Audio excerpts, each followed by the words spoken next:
Sorry I'm late. It's just like this new schedule's totally confusing. Yeah, I know that, dude. Mr. Spicoli. That's the name they gave me.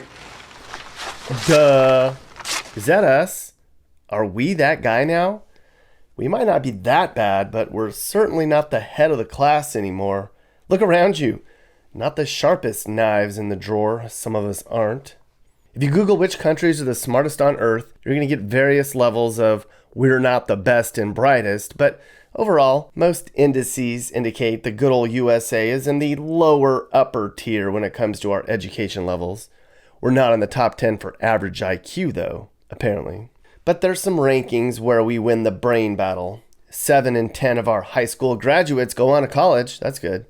We have 8 of the 10 best ranked universities in the world here in the US. And our schools are regularly ranked as the best in the world, although our students don't always reflect that. But there are signs that our bulbs are a lot more dim, if you know what I mean. We're going to talk about that and the implications and what it all means. And I'm going to explain it on a very simple level. That way you can follow along. Dummy. Not really. Learning, learning, learning, learning, learning, nothing, money, money. Money, money for degrees. The kids stare at cell phones. Our teachers wish they could be gone. Back in the day, America was so smart. I mean, we still have the most Nobel Prize winners of any other place on Earth, and it's not even close. But since the 1920s, each American generation has about 5 fewer IQ points than the previous generation. It's also true that over the last century, our IQ is about 14 points lower than it was 100 years ago. And our ACT and SAT scores have been going down since the 70s too. So, to put it bluntly, America is getting dumber. Now you could read all sorts of stuff online about why this is happening, but most of the stuff I was able to find all had a similar theme. First of all, we've just dumbed down our kids. Our school books used to be filled with text, and now they're all filled with pictures. Kids are being taught to learn standards and theories and how to pass tests. There's just less accountability for our students. Administrators insist on pushing kids through our school systems these days. So even though high school graduation rates are going up, it's not because we're smarter. There's just a lower bar. A big part of our decline in our intelligence is our environment. We're distracted by dumb TV shows and angry music and biased news. And our nutrition's gone down the tubes. Too much fat and sugar does not just affect your weight, people. And then there's this sad fact. Our dumb people are having more kids. Or alternatively, you could say our smartest people are having fewer kids. Either way, our future doesn't look very bright, does it? It's like reverse evolution or something.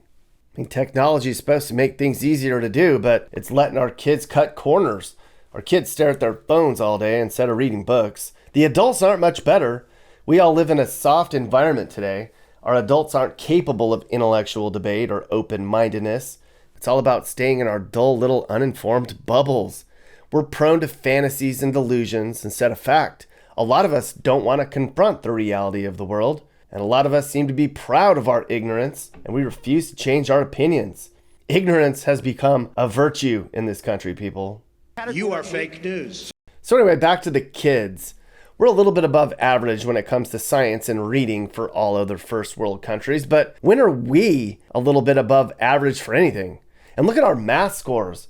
We're barely smarter in math than the Greeks, although the Greeks too used to be really good at math. Our kids are barely smarter in math than the kids in Kazakhstan, and I don't even know where Kazakhstan is. Do you? I think it's in Eastern Europe, but I'm not totally sure. But our kids come out of school having memorized facts, but have no real-world perspective on government, free enterprise, how to balance their budget, how to be a good parent, or other important life skills. And the smart kids are being held back by the unmotivated ones. A lot of experts say our public schools are failing and have failed to keep up with the times. Our public schools are funded by taxes, but they're often underfunded. Classrooms are crowded and teachers are underpaid. In case you didn't know, our teachers get shitty wages and they're asked to do more and more these days for less compensation. New teachers make about 25% less than the average recent college graduates. So why would anyone want to become a teacher anymore? They're underpaid and underappreciated. The answer is they don't want to become teachers anymore. Far fewer college grads are becoming educators. They asked parents, would you want your child to become a teacher one day? And for the first time since the early 80s, less than half of parents said, yeah, okay, I'd have my kid become a teacher. School districts used to get 100 applications for teacher openings. Now they're lucky to get 5. That's some scary stuff. And our veteran teachers are saying they're going to retire much earlier than they had planned. And in some cases, they're opting out before their pensions even kick in. In one city, Providence, Rhode Island, 10% of teachers just quit last year. 1 in 10. In the state of Michigan, there was a 44% increase in teachers retiring early. Who's going to teach? Look at this chart. The supply's going up and the demand's going down. And it's even worse in the inner city schools where the kids need good teachers the most. What are we gonna do? I mean, social workers and teachers basically get the same pay, and social workers don't have to take their work home with them, or scrub floors, or get shot at, or be a parent to 30 kids. Test scores are down, but violence is up, enrollment's going down, and absenteeism's going up, and less kids in schools means less money coming in, so the problem's just gonna get worse. And in the middle of all this, you have a lot of people pulling their kids out of public school and homeschooling them now. Today, about 3 to 4% of all U.S. kids are homeschooled. That's the highest since our frontier days. Our schools aren't terrible, but the teachers are having a really hard time. Every single day in every single school, there's a teacher shortage. Our classes are left unmonitored or combined with others into large groups of unglorified study halls. Get this. There's such a shortage in education these days. Some districts had to pay the parents to drive the school buses. Can you imagine that? And in other districts, they make the superintendents come in and fill in for the missing teachers. What the hell? And these aren't COVID problems either, folks. This was happening before COVID even started. COVID only made it worse. I mean, teachers were quitting before COVID, and you think they want to add on to their sometimes miserable days being the mask police? Now, our president says he's going to raise teachers' salaries. He says his administration is going to spend up to $20 billion to help put a Band-Aid on the bleeding. But until then, it's not pretty. See, most teachers don't hate teaching. They hate all the BS that comes with it. One Kansas teacher said, the overall feelings of teachers right now are ones of just being exhausted, beaten down, or defeated, and just out of gas. Man, oh man, people. And of course, all of our failings going on at the public school levels brought politics into play. In case you haven't been paying attention, our school system has become very politicized lately. The progressives keep trying to make our schools woke, and the conservatives are pushing back for more parental control and parents' rights. Expect our schools to be a big focus for upcoming elections, people. When did politicians ever fix anything anyways? We all saw what happened in the state of Virginia. Currently, the state with the highest dropout rate is Louisiana, where only 85% of kids finish high school. That's pretty low these days. Actually, according to U.S. Census data, California has the lowest high school graduation rate of all at 84%. Only Puerto Rico is lower. What's my state's graduation rate, Cousin Mappy? Michigan's high school graduation rate is 91.3%, which is very good. Yay! I'm so proud of Michigan. I don't care about school that much. I'd rather be playing Roblox or watching YouTube all day. What about college? College kids don't really seem to care like they used to. At least the men. One study said they're more interested in social media than they are learning. Our college attendance rates are also going down.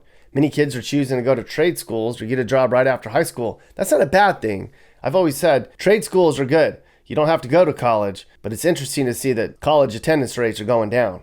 And look at the big brains on U.S. women. There's by far more women in college than men, and that gap's widening. Here's another graph that shows how these trends really shifted. 60% of college students are women now. As it turns out, women aren't marrying as early in life and are popping out kids much later in life. Their roles have shifted too. They're not just cooking and cleaning and doting like they used to. Males are more likely to drop out of college and get pretty decent salaries without a college degree in careers like construction, transportation, and law enforcement. But the male college enrollment numbers are so low now that schools are shutting down programs. Like the traditional MBA program, that's been dominated forever by men. That's going to be gone maybe one day. One college professor said, we're going to have a mating crisis one day because there's just going to be way too many broke and alone men. That's actually not very funny. It might be more than a mating crisis because some other experts said there's nothing more dangerous in the world than a broke and alone male, and we're producing too many of them. It's pretty scary. Plus, college is just too expensive. This chart shows just how much the cost of a college degree has gone up. I mean, we could cut hundreds of billions from our defense spending and send all of our kids to college. But that won't happen. Right now, older brothers are telling their younger brothers, college just really isn't worth it. What am I paying for? I'm making crummy wages coming out of school and I'm saddled with debt. There is some hope on the way though. Some states are putting together right-to-know student databases, which show students' potential future earnings versus their college investments. So that's cool. But what does all this mean for jobs? Is it harder to get smart people to work for a company? The answer is yes. Companies are having to dumb down their expectations for new people coming into work. A lot of times, they're just happy if you show up. The work ethic among these new college graduates is deplorable. Many have no problem just calling in sick or not showing up for a while, or they want you to solve their problems. They just can't think outside the box anymore. Now, I've managed some recent college graduates in the past. They weren't really dumb, but they had no clue how to solve problems. They had no clue how to make a phone call. They spent a lot of times on their phones and still insisted they were underpaid. Now, California lawmakers say they're going to consider a 4-day work week to help alleviate some of these millennial complaints. I don't know if that's going to make the whole entitled, lazy employee problem better or worse, but it's hard to be optimistic though. So how did we get here? And what can we expect in the future? And what does this mean for the future of America? I sat down on a call with a professor friend of mine, Dr. Paul Cleveland, and we talked about this. He's a professor of finance and economics at Birmingham Southern College. For all the kids out there, you're probably watching this video on your phone, because that's what you do. Kids are always on their phones. Stop texts. Stop wrecks. Do it now, kids. Learning, learning, learning, learning, learning nothing. Money, money, money, money for degrees. The kids stare at cell phones. Our teachers wish they could be gone.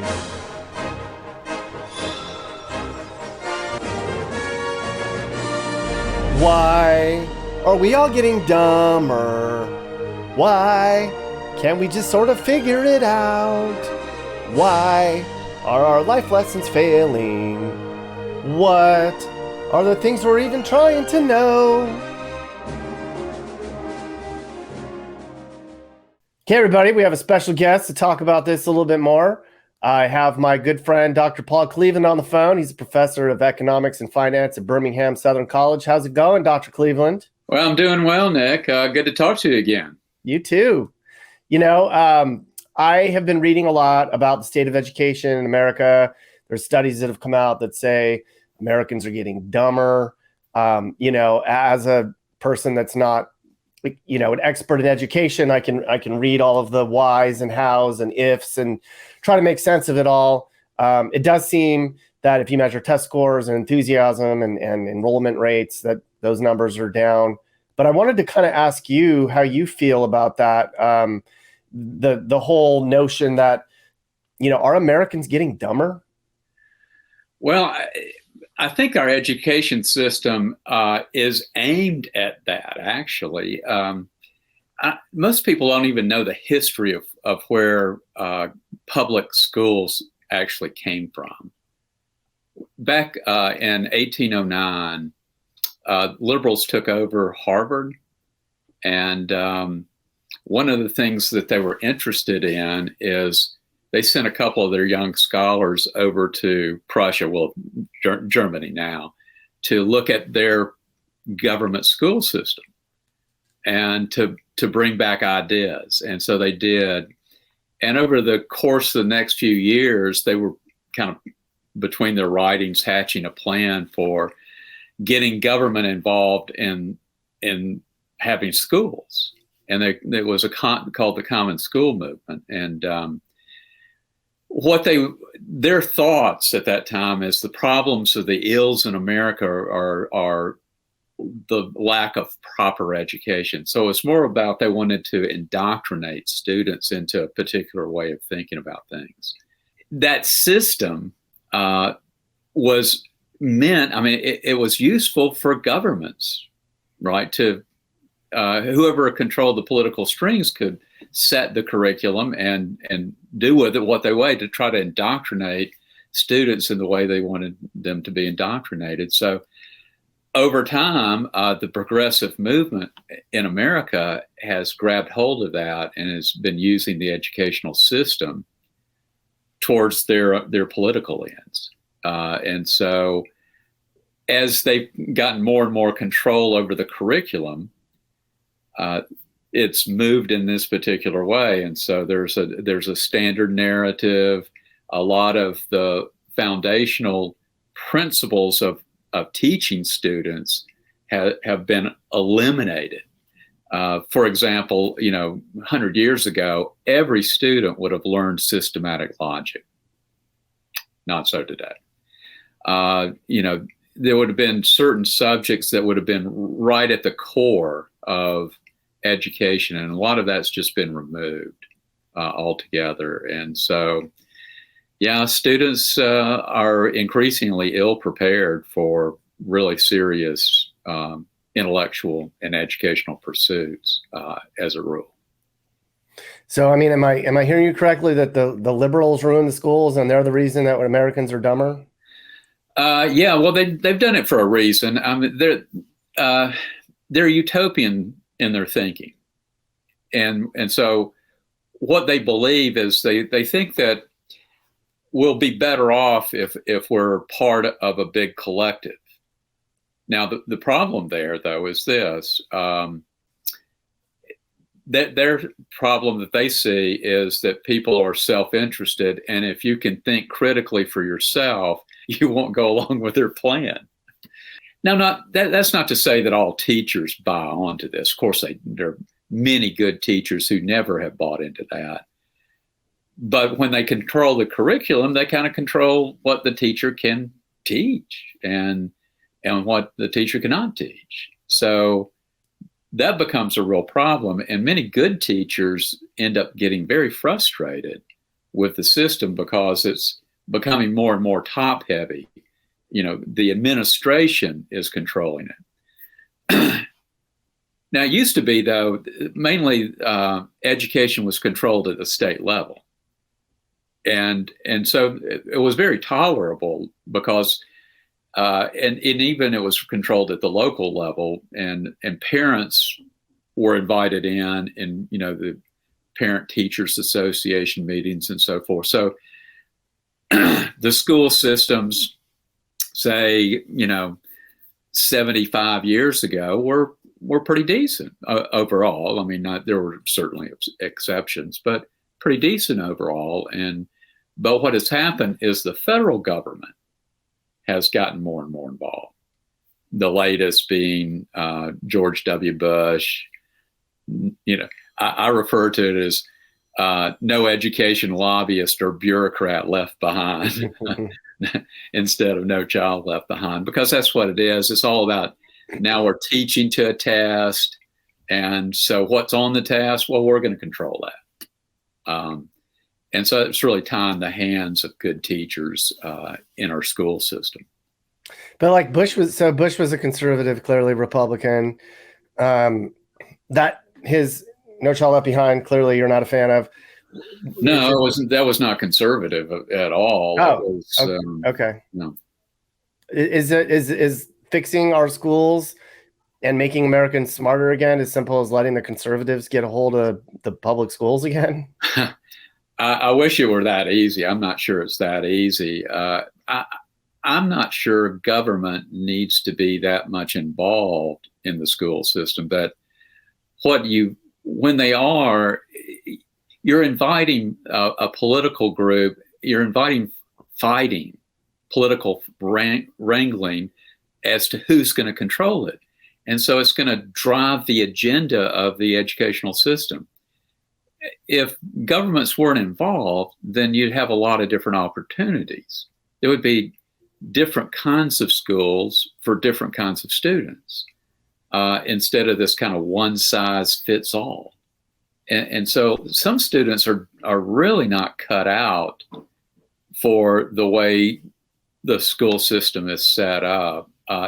It never really has been, because it is this, standardized thing. And, some people need a different sort of education. Some people, are more well suited for, technical kinds of education, or, woodworking, or all sorts of things that would be outside of kind of the standard curriculum that's being offered up.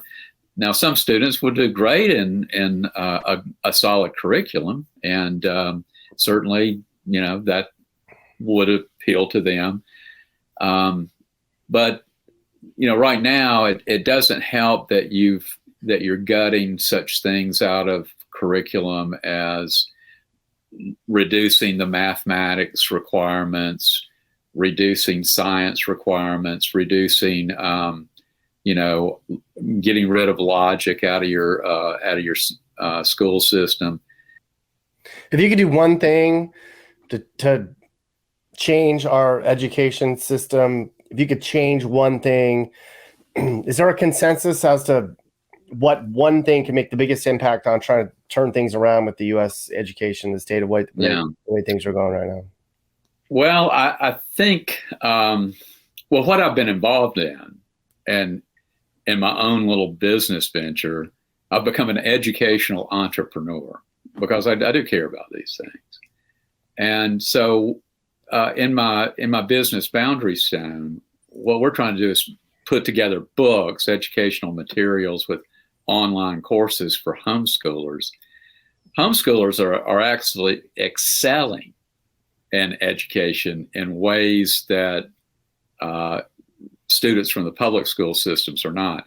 Now, once again, public school systems, there's some better and there's some much worse.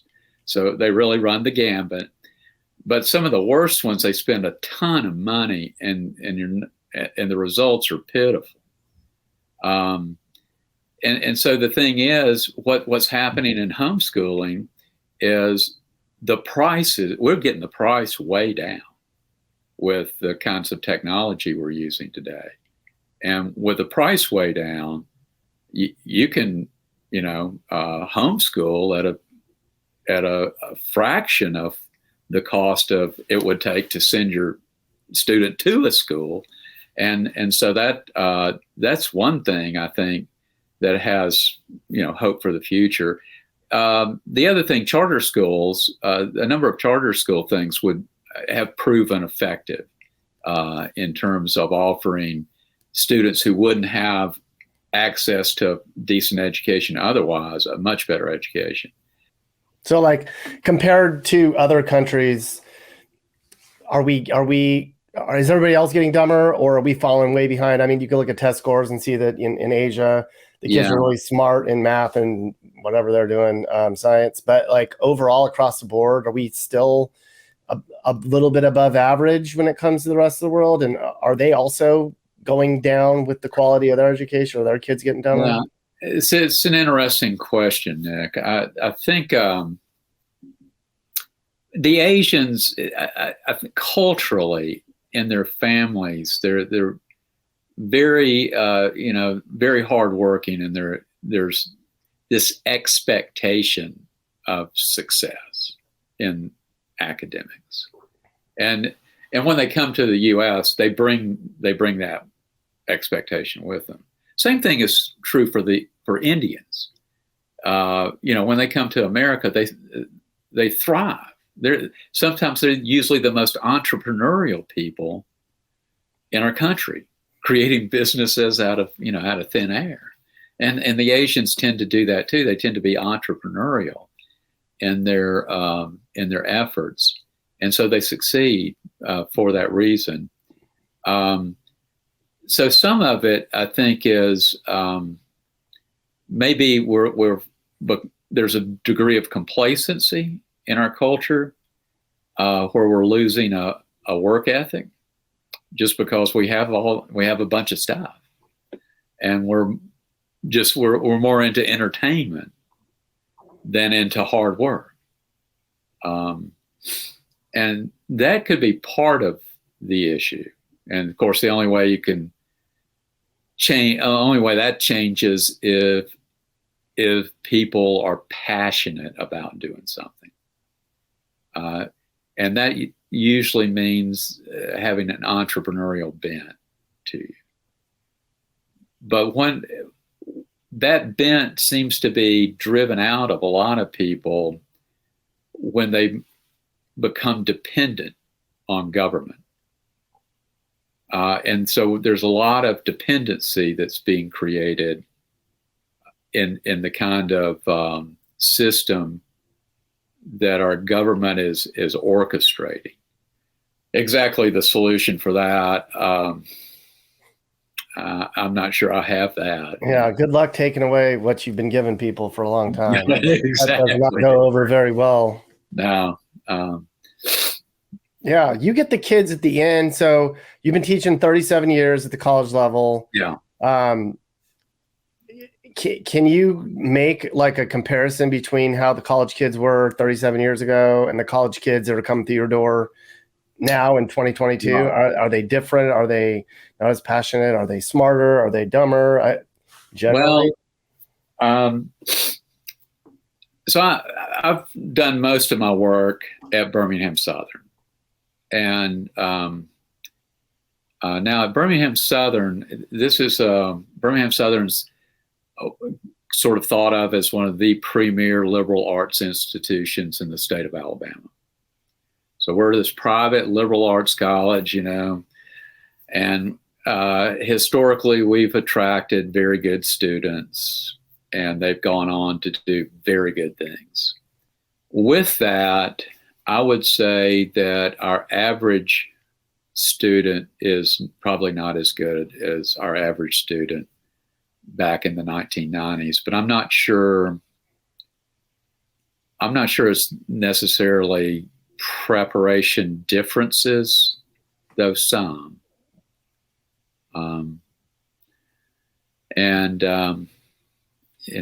Some of it could be we're getting more students who didn't have the pedigree educational background that some of our students from the 90s had.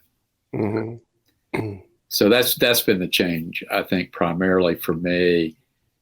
I will say this, that throughout my career, I've noticed that as far as mathematical proficiency, it's always been hit or miss. You'll have some students who have no problem with mathematics. And then you got some students that can't take 10% of 500. And which just kind of boggles my mind, but they never learned arithmetic, just basic arithmetic. And, which I view that as a clear-cut deficiency of our educational system. Mm-hmm. Yeah, word on the street is teachers are quitting earlier or not going into education. It's becoming a crisis almost, where you've got, overcrowding. You've got teachers that are fed up with anything from COVID to the administration, just getting burned out, kids that don't care, parents that don't care. Do you hear word on the street that like there may be a problem here? If we don't keep getting teachers through the pipeline, we're going to run out of teachers? Yeah. Well, I don't know about, I would say I do think it's a real problem because one, the price of higher education is going through the roof. And how are you going to attract a student into your classes to get a degree in teaching? And you're going to get out and you're going to make what, 30,000, 40,000 a year. It's not enough for a family, right? So, and if I've got to take on $100,000 in debt, student debt, to get that degree, it's never going to pay off. So I think, there's a real problem there, and I do think teachers are just getting frustrated because it's so administratively heavy. This is getting way too bureaucratic, which is why the costs are going so high in higher, not just in higher education, but in K through 12 as well. Mm-hmm. So it's very much top heavy with administration. You're tying the hands of teachers.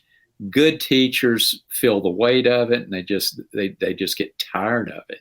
Are you looking to move and need advice? I do consulting. That's right. I'll sit down and talk about where the next perfect place for you and your family should be. I do it all the time. Together, let's find you a new home that's safe and checks all your boxes. You can get my email in the description to find out how I can help you find your perfect relocation. And I can also help you find your new house too. Email me and I'll work with you on not just helping you figure out where to move, but I can help you find your perfect home too. That's right. I know awesome, reliable agents all over the country, and I'd love to connect you to somebody who can help you search for that perfect home. Hey everyone. So it's pretty clear by now that elected leaders aren't going to help you. If you don't like what you saw in this video, demanding change won't work. You're going to have to do it on your own. If you want to be safe and want your community to be a place where people want to live, you're going to have to clean the place up yourselves. You're going to have to work with your friends and neighbors to lower crime. Politicians clearly don't care as much anymore. It's up to us. This is Sage, Nick's manager. This has been a Corner House Entertainment production.